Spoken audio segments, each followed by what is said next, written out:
Jamaah subuh yang sama berbahagia, kembali lagi kita lanjutkan materi kita tadi malam, bahwasanya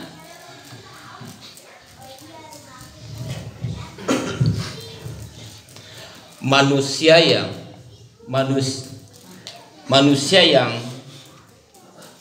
tidak merugi, yaitu khairun nasi anfa'uhum linnas. Sebaik-baik manusia adalah orang yang paling bermanfaat untuk orang lain. Jadi kita ini alhamdulillah, tentu kita sudah menjadi orang yang bermanfaat, terutama pada lingkup tanggung jawab kita selaku keluarga, menghidupi, melayani, mengayomi istri dan anak-anak kita dengan mencari keridhaan Allah Subhanahu wa taala. Di hadis yang lain, Allah Subhanahu wa taala, Rasulullah sallallahu alaihi wasallam sampaikan kepada kita selaku umatnya, khairukum man ta'allamal Qur'ana wa 'allamah. Sebaik-baik kamu adalah orang yang belajar Al-Quran dan mengajarkannya. Jadi alhamdulillah, cukup patut kita bersyukur di tempat kita ini. Alhamdulillah adalah merupakan wadah pembinaan baca tulis Al-Quran, bahkan wadah pembinaan tahfizul Quran. Mari kita melihat keutamaan membaca Al-Quran. Al-Quran itu 30 juz. Jumlah huruf itu di atas 1 juta. Satu huruf 10 kebaikan. Ada yang katakan 50 atau 70 kebaikan. Satu huruf. Alif, lam, mim. Itu sudah 3. Kalau itu digandakan menjadi 10 kali 1 juta, dapat kita hitung betapa banyak kebaikan yang didapatkan oleh kita, khususnya pada bulan Al-Quran ini. Makanya bulan Ramadan ini ada yang menyatakan, ulama kita menyatakan bahwasanya adalah bulan Al-Quran. Bulan Al-Quran artinya di mana kesempatan kita untuk membaca Al-Quran, karena Al-Quran adalah merupakan wahyu Allah yang diturunkan langsung melalui Jibril kepada Rasul Muhammad sallallahu alaihi wasallam, dan Rasul ke sahabat, sahabat ke tabi'in, hingga sampailah kepada kita. Jadi Al-Quran itu, dakwah itu terpelihara itu adalah melalui bimbingan para pelaku, guru-guru mengaji. Jadi alhamdulillah kita di sini, di tengah kita, patut kita mengucapkan jazakallah kepada ustadz kita, imam kita yang telah menyebar santri-santrinya dalam mengisi jadwal-jadwal masjid, dan ini adalah merupakan rahmat dari Allah Subhanahu wa taala. Betapa banyak juga orang hafal Al-Quran, beribu-ribu hadis, tapi tidak sempat mengucapkan 2 kalimat syahadat. Tapi kita alhamdulillah satu rahmat juga, alhamdulillah kita juga lahir dalam keadaan muslim. Selanjutnya Allah Subhanahu wa taala berfirman dalam surah Al-Mu'minun, qad aflahal mu'minun. Sungguh beruntunglah orang-orang yang beriman. Jadi kita ini satu keberuntungan yang Allah berikan kepada kita karena kita lahir dalam keadaan mukmin. terutama mukmin, allazina hum fi sholatihim khashi'un, yaitu orang-orang yang khusyuk dalam sembahyangnya, dalam sholatnya. Jadi untuk mendapat khusyuk itu pertama adalah kita terhindar daripada sifat riya. Karena sholat itu adalah berat. Wasta'inu bis sabri was shalah, minta pertolonganlah kepada Allah dan salat. Inna salat kabiratun, karena sesungguhnya salat itu kabiratun, berat.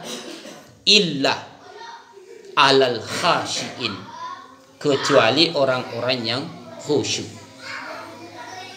Itu salat itu perkara amat berat, kecuali orang-orang yang khusyuk. Orang yang khusyuk adalah orang yang justru salat adalah merupakan bagian yang tidak dapat dipisahkan dengannya. Mari kita lihat sejarah sahabat dalam perang, terkena pedang, dicabut sebelum dia sholat, dia tidak bisa tahan sakitnya. Pada waktu itu belum ada medis, hanya dia minta izin untuk sholat, dan dia berpesan, pada saat saya sujud, cabut pedang, cabut busur itu. Jadi pada saat sujud dicabut, dia tidak rasakan sakit sedikit pun. Masya Allah, itu bukti untuk orang yang khusyuk. Kalau kita alhamdulillah cukup, ittaqullah mastata'tum, bertakwalah kepada Allah sesuai dengan kesanggupan kita.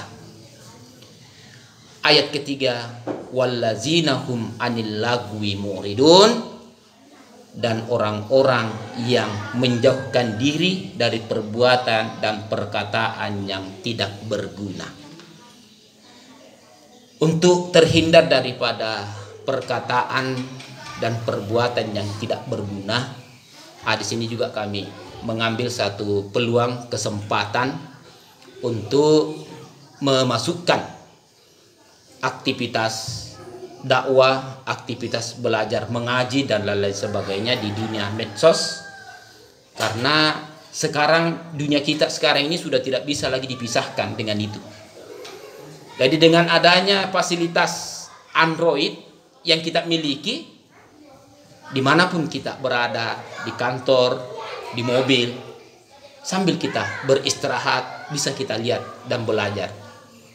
Makanya para dai kita, khususnya kami dari penyuluh agama Islam, bentuk kegiatan kami itu memang sudah dimasukkan ke dalam dunia medsos untuk memberikan pelayanan kepada masyarakat muslim, khususnya untuk pengenalan pengembangan ajaran agama kita. Karena kalau kita tidak masuk di situ, sepertinya susah untuk tembus kepada mereka. Dengan masuknya kita di situ, setidaknya ada kita di dalam dibanding anak-anak kita, atau kita hanya melihat permainan dan lain-lain sebagainya. Ini salah satu manfaat IT yang kita canangkan, apalagi ini sudah menjadi program kedepannya, memang sudah seperti itu. Dan ini adalah bagian daripada kemajuan yang tidak bisa tentunya kita terhindar darinya. Untuk itu, mari kita bersama-sama di Ramadan seperti ini mengingat doa Nabiullah Sulaiman alaihissalam. Nabiullah Sulaiman alaihissalam tak kalah suksesnya, yaitu tak kalah berjalan dengan tentaranya, terdiri dari golongan jin dan burung, berjalan. Golongan semut, dia berkata, wahai kawan-kawan semut, masuklah kalian ke dalam lubang kalian, atau ke rumah-rumah kalian. Kenapa? Karena Nabi Sulaiman bersama dengan bala tentaranya akan lewat dan dia bisa saja menginjak kita. Nabi Sulaiman alaihi salam tersenyum dan tertawa mendengarkan ucapan semut. Tapi semut apa? Nabi Sulaiman alaihi salam bukannya dia bangga, tapi justru dia berdoa kepada Allah. Rabbi auzi'ni, ya Allah berikanlah aku ilham, an ashkura ni'mataka alayya wa ala walidayya wa an a'mala salihan tardahu wa adkhilni fi ibadika salihin. Di sosok Nabi Sulaiman ini adalah raja di atas raja ini. Belum ada yang bisa mengalahkan kekuasaannya Nabiullah Sulaiman alaihi salam sampai jin pun diatur dan diperintah. Tapi dia apa yang dia minta? Pertama, Rabbi auzi'ni, berikanlah aku ilham. Mari kita berdoa, mudah-mudahan Allah Subhanahu wa taala memberikan ilham kepada kita. Ilham dalam hal ini mengingat dosa dan kesalahan kita. Ilham dalam hal ini mengingat jasa-jasa orang yang telah berbuat baik kepada kita, terutama jasa kedua orang tua kita. Dan kita yakini bersama, kita bisa atau tidak ada orang yang sukses di atas permukaan bumi ini jika tidak ada orang hebat di belakangnya. Kita ini bisa seperti ini karena ada orang tua kita yang sukses membina kita, membiayai kita, sehingga kita bisa menuntut ilmu, ataupun doa orang tua kita sehingga kita bisa berdaya guna. Itulah Nabi Sulaiman alaihi salam. Wa ala walidayya, dan kedua orang tua saya. Yang terakhir, wa adkhilni fi ibadikas salihin, dan masukkanlah kami ke dalam golongan hamba-hambamu yang saleh. Semoga kehadiran kita di masjid musalla Raudatul Jannah ini, taman surga ini, semuanya kita masuk golongan ibadina salihin, hamba-hamba Allah yang saleh, insya Allah. Dan semoga kita dimasukkan ke dalam surganya dalam keadaan dipanggil oleh Allah, ya ayyatuhan nafsul mutmainnah irji'i ila rabbiki radiyatan mardiyah wadkhuli fi ibadi wadkhuli jannati. Semoga kita dipanggil oleh Allah, wahai hamba-hambaku yang nafsul mutmainnah, yang memiliki jiwa yang bersih. Kita sholat dengan jiwa yang bersih, kita berinfak bersedekah karena jiwa yang bersih, semata betul-betul mengharapkan keridaan Allah Subhanahu wa taala, insyaallah radiyatan mardiyah, dalam keadaan ridha dan diridai, wadahuli fi ibadi wadahuli jannati, dan semoga kita berada di dalamnya. Amin ya rabbal alamin. Subhanakallahumma wa bihamdih, asyhadu an la ilaha illa anta, astaghfiruka wa atubu ilaik. Wassalamualaikum warahmatullahi wabarakatuh.